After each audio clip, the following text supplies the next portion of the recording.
Hi everyone, thank you so much for watching. I'm Bree. Today I just wanted to talk to you a little bit about plank pose. Originally I was going to try and show you how to come into Chaturanga Dandasana, which is a very popular pose, but one that I probably see done incorrectly more than most. So I thought today we would just start with plank, get you nice and comfy there, and give you a great support, a great base for when we're trying to come into Chaturanga Dandasana. So yeah, let's get started. Alright, first things first, let's talk about those hands. One of the biggest complaints or the biggest issue I find with people who are just starting a practice, or even those who have been practicing for a while, is wrist pain. So one of the ways that we can make sure we're trying to avoid that as much as possible is to make sure that we're pushing the right parts of the hand into the mat.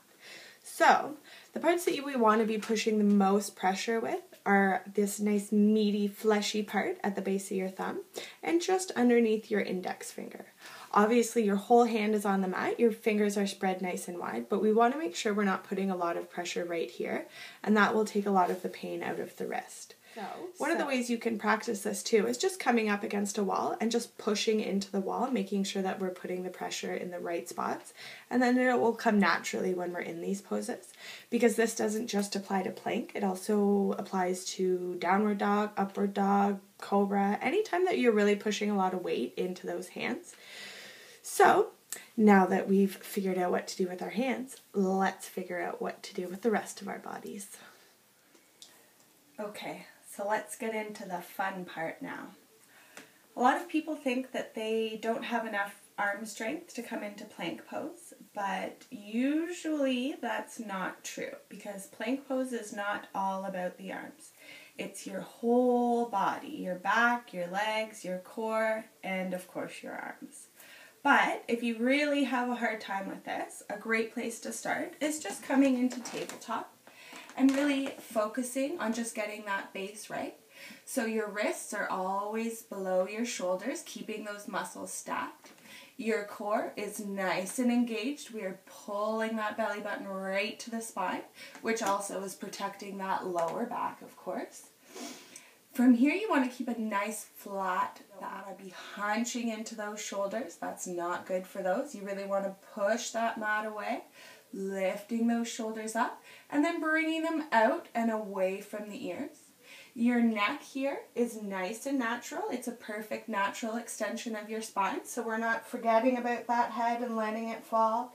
We're not lifting it up, crunching into that neck part.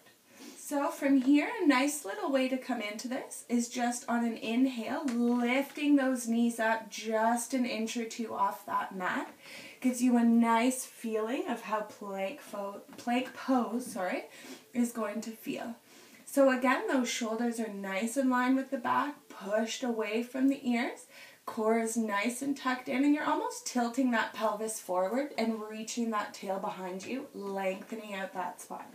So again, on an inhale, just lifting those knees up. Don't forget to breathe. People like to forget to breathe here.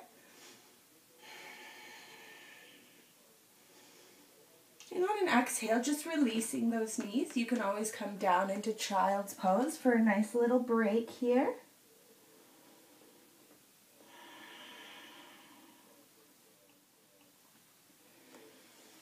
Now, from here, we'll come into the real deal.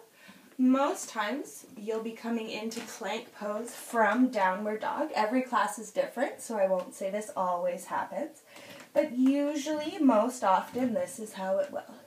So on an inhale, you're going to be rolling forward to plank. Depending on your body, you might have to move those feet back a bit. I know I do. To keep my shoulders right over those wrists. Coming into a nice straight line. Again, shoulders are in line with the back, pushing back. Reaching back with those heels and engaging that core. Always with the breathing here.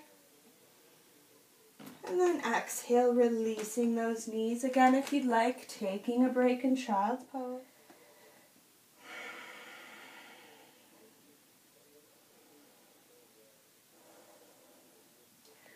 Let's try that one more time. So from downward dog,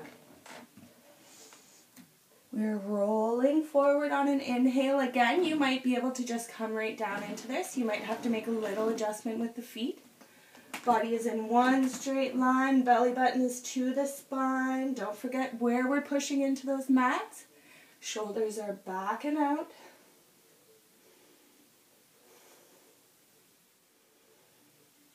And exhale, releasing.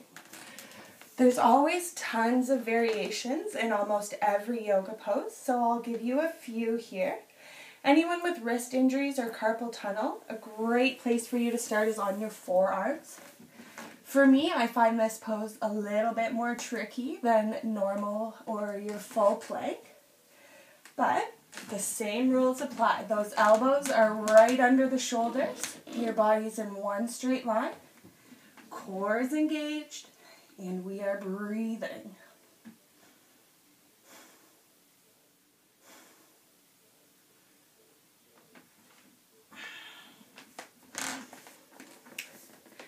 And maybe in another video, I'll show you some trickier ones. There's always side planks to come into. But for now, I hope that helps. See, wasn't that so much fun? Thank you again for watching. If you want to check out more of the benefits or maybe some of the contraindications for plank pose, check out the blog at OzzyYoga.com. Or you can like me on YouTube and Facebook for more fun times ahead. Thanks again.